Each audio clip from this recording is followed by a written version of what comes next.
成控之王》是一部由刘晓世导演、王一博、胡军、周冬雨等主演的动作剧情片，讲述了一群试飞员在参与最新型战机的试飞过程中，经历了各种危险和挑战，最终实现了飞行梦想的故事。这部电影是王一博首次出演军事题材的电影，也是胡军首次扮演试飞员的角色，是2023年4月28日在中国大陆上映的一部热血激情的电影。电影的主要优点是它的视觉和音效，电影使用了大量的实拍和特效，将各种战机、导弹、爆炸等场面展现在观众面前，让人感受到了飞行的速度和激情。电影中的每一次起飞、降落、转弯、追击都让人心跳加速，仿佛置身于一个充满危险和刺激的空中世界。电影的音效也非常震撼和逼真，让人听到了战机的轰鸣、导弹的呼啸、爆炸的轰隆，让人感受到了战争的残酷和紧张。电影中也有很多令人惊叹和赞叹的镜头，比如战机在云层中穿梭，在夜空中闪耀，在山谷中穿越等，都让人感受到了飞行的美丽和自由。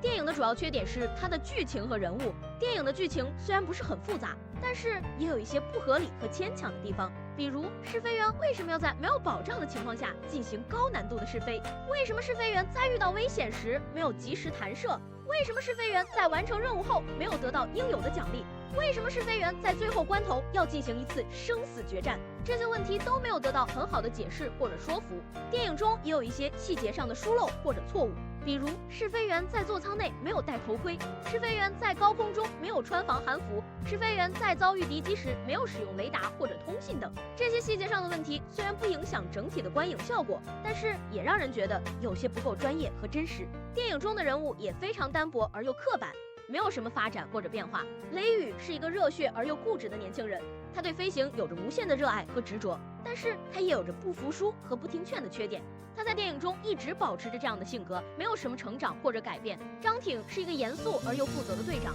他对试飞员有着严格的要求和关心，但是他也有着不愿表达和不愿放手的缺点。他在电影中一直保持着这样的性格，没有什么变化或者转折。沈天然是一个聪明而又可爱的女孩，她对雷雨有着暗恋和支持，但是她有着胆小和依赖的缺点。她在电影中一直保持着这样的性格，没有什么突破或者进步。其他的试飞员也都是一些典型的角色，比如高英俊是一个自信而又骄傲的人，吴亦纯是一个幽默而又搞笑的人，邓放是一个忠诚而又牺牲的人等等。他们都没有什么个性或者特点，只是为了衬托主角或者推动剧情而存在。总而言之，《成控之王》是一部适合喜欢动作和视觉的观众观看的电影，它可以带给你无与伦比的视听享受，让你感受到飞行的魅力和梦想。但是，如果你期待一部有着合理的剧情和丰满的人物的电影，那么你可能会失望，因为这部电影在剧情和人物上有一些不够完美和深刻的地方。我给这部电影的评分是7分，因为它在视觉和音效方面做得非常好，但是在剧情和人物方面做得有些欠缺。